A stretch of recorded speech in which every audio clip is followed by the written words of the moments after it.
Vivo के अगर यही हाल रहे ना तो टेक्नो जैसी कंपनी भी इनसे आगे निकल जाएगी। पैसा बर्बाद। दोस्तों Vivo T4R स्मार्टफोन को हम कंपेयर करेंगे Moto Edge 60 फ्यूजन स्मार्टफोन के साथ में, और सबसे पहले हम बात करेंगे दोनों स्मार्टफोन्स की डिस्प्ले की। तो भाई Vivo फोन के अंदर हमें 6.77 इंचेस की full HD plus quad curved AMOLED display दी गई है जो कि 120 हर्ट्ज के रिफ्रेश रेट को सपोर्ट करती है। वहीं दूसरी तरफ Moto फोन के अंदर हमें 6.7 इंचेस की 1.5 के रेजोल्यूशन वाली क्वाड कर्व्ड POLED डिस्प्ले दी गई है जो कि 120 हर्ट्ज के रिफ्रेश रेट को सपोर्ट करती है। यानी कि दोस्तों डिस्प्ले यहाँ पर भाई कंटेंट वॉचिंग के हिसाब से दोनों स्मार्टफोन्स की एकदम बढ़िया वाली है। लेकिन दोस्तों अगर आपको कंटेंट वॉचिंग और भी टॉप लेवल करनी है ना, तब आप यहाँ पर मोटो की तरफ जाइए, क्योंकि इस फोन में हमें 1.5 के रेजोल्यूशन वाली डिस्प्ले मिल रही है, तो और भी जबरदस्त कंटेंट वॉचिंग आपको करवा देगी। और आईपी रेटिंग की अगर मैं बात करूं तो दोस्तों दोनों फोन्स यहाँ पर IP69 रेटिंग के साथ में आते हैं, यानी कि भाई आपको वाटर और डस्ट से कंप्लीट प्रोटेक्शन मिलेगी दोनों ही फोन्स में, उसमें कोई भी दिक्कत नहीं आएगी। और अब बारी आती है ऑपरेटिंग सिस्टम की। तो देखिए दोस्तों Vivo फोन यहाँ पर out of the box Android 15 के साथ में आता है जो कि फन टच 15 पर बेस्ड है, और इस फोन में आपको 2 साल के एंड्रॉइड अपडेट्स और 3 साल के सिक्योरिटी अपडेट्स देखने को मिलेंगे। और वहीं दूसरी तरफ मोटो फोन भी out of the box Android 15 के साथ में आता है जो कि हेलो UI पर बेस्ड है, और इस फोन में हमें 3 साल के एंड्रॉइड अपडेट्स और 4 साल के सिक्योरिटी अपडेट्स देखने को मिलेंगे।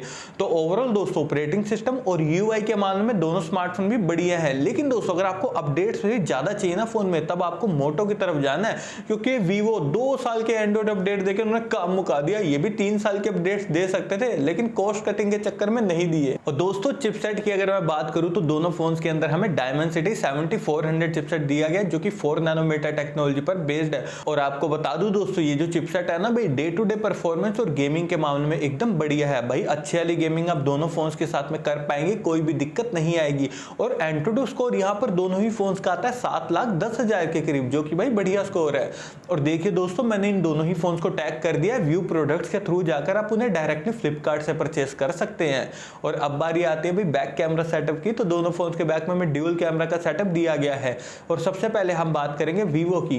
तो इस फोन का मेन कैमरा 50 मेगापिक्सल का, जिसमें हमें Sony IMX882 सेंसर दिया गया, और जो डेप्थ कैमरा वो है 2 मेगापिक्सल का। देखा दोस्तों यहाँ पर आपको कोई भी अल्ट्रा वाइड कैमरा नहीं दिया भाई, इस बात का आप ध्यान रखिएगा। ये 2 मेगापिक्सल का डेप्थ कैमरा दिया जो कि यूजलेस है।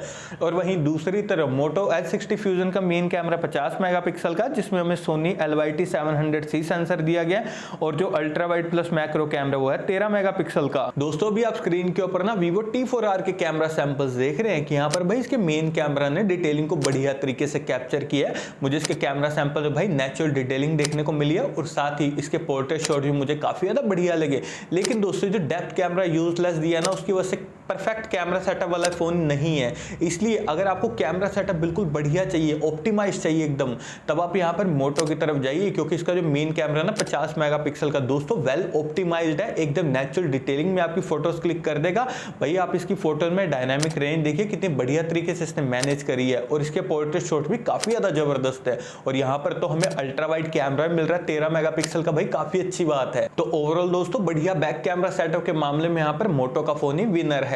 और वीडियो स्टेबलाइजेशन के लिए दोस्तों दोनों smartphones OIS plus EIS technology के भी साथ में आते हैं, यानी कि दोस्तों बढ़िया स्टेबल वीडियो दोनों फोन से बना पाएंगे, कोई भी दिक्कत नहीं आएगी।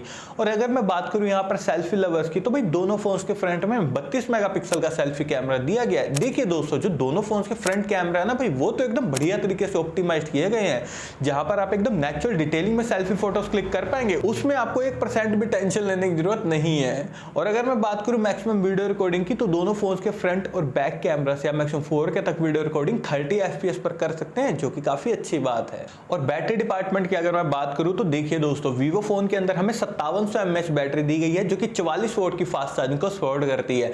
वहीं दूसरी तरफ मोटो फोन के अंदर हमें 5500 mAh बैटरी दी गई है, जो कि 68 वोल्ट की फास्ट चार्जिंग को सपोर्ट करती है। तो ओवरऑल दोस्तों बड़ी बैटरी के मामले में दोनों स्मार्टफोन भी बढ़िया है, लेकिन फास्ट चार्जिंग का सपोर्ट अगर आपको ज्यादा वाला चाहिए, तब आपको यहाँ पर मोटो की तरफ ही जरूर से जाना चाहिए। और नेटवर्क कनेक्टिविटी के लिए दोनों फोन ट्रूली 5G कनेक्टिविटी के साथ में आते हैं। 3.5 mm जैक हमें दोनों फोन्स में किसी में भी नहीं दिया गया। लेकिन दोस्तों dual stereo speakers, under display fingerprint sensor और फेस अनलॉक हमें दोनों ही फोन्स के अंदर दिए गए हैं। और अब लास्ट में हम बात करते हैं प्राइसिंग की। तो देखिए दोस्तों, वीवो फोन के 8 प्लस 256 जीबी वेरिएंट की प्राइसिंग है 21,500 रुपए। वही दूसरी तरफ मोटो फोन के 8 प्लस 256 जीबी वेरिएंट की प्राइसिंग है 23,000 रुपए। और अगर मैं यहाँ पर अपना पॉइंट ऑफ व्यू दूं ना भाई दोनों स्मार्टफोन के लिए, तो देखिए दोस्तों, अगर आप वीवो लवर है और वीवो का ही फोन चाहिए तब आप यहाँ पर T4R की तरफ जाइए भाई, ओवरऑल बढ़िया फोन है। लेकिन वहीं दूसरी तरफ दोस्तों, अगर आपको डिस्प्ले और भी बढ़िया चाहिए, ज्यादा अपडेट्स चाहिए, कैमरा बढ़िया वाला चाहिए और फास्ट चार्जिंग ज्यादा चाहिए, तब आप यहाँ पर मोटो की तरफ ही जरूर से जाइए।